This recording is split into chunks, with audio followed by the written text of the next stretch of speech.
guys, how's it going? Laura with Garden Answer. Today I want to show you how to rejuvenate your annuals by giving them a little haircut mid-season. So usually about this time of year, July, August, when it's been really hot, your annuals can start looking a little bit tired. So it's either from the heat, or if they're looking a little bit stringy or leggy, it could be because they're not getting enough fertilizer or enough light. So make sure that they are getting those two things.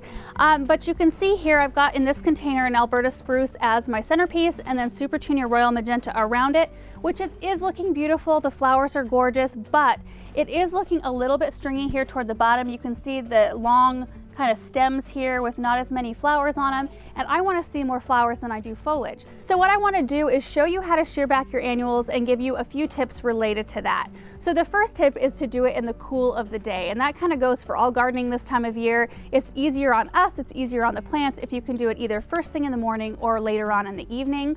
The second tip is to make sure to only take up to 20% of the plant off, because the plant still needs foliage in order to soak in the sun, so it has energy to produce more foliage and more blooms. The third thing is to provide some protection to your annuals after you've done your shearing. So this will kind of depend. Most of the time we're shearing up from underneath and we're kind of just tightening up the edges.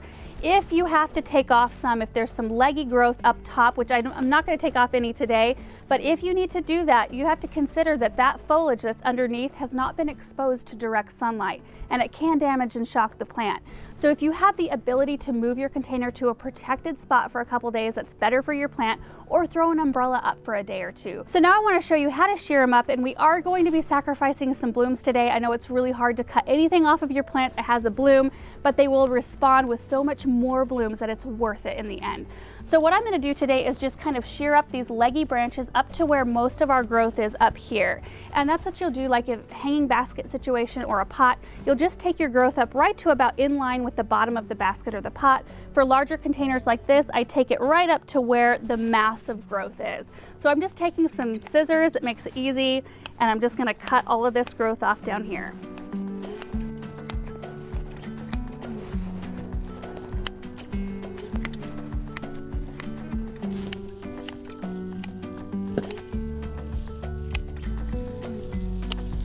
So every plant's going to look a little bit different when you get done shearing them, because it'll depend on how your plant's already growing and whether or not you have it a hanging basket or in a large container like this.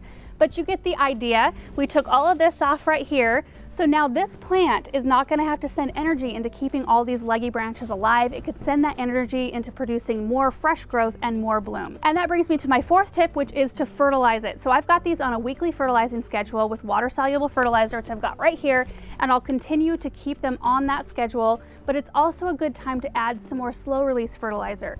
This is something that I add to the soil when I plant. So what I'm going to do is just put some on top of the soil. I'm just going to spread it out in there, and it is heat activated, so it should start feeding them right away. So that's it, you guys. I know it's kind of hard to do, to cut off growth that has any color on it whatsoever. It feels a little bit counterintuitive, but your plants will really thank you for it. I mean, check this out. Look at this long leggy branch. The plant was sending energy to keep this alive with like one or two little scant blooms on the end. I want this plant sending energy into big blooms and more compact, beautiful growth, not keeping stringy stuff alive like this. So it's something that I really encourage you to do this time of year. Your plants will thank you. Thank you guys so much for watching this video, and we will see you in the next one. Bye.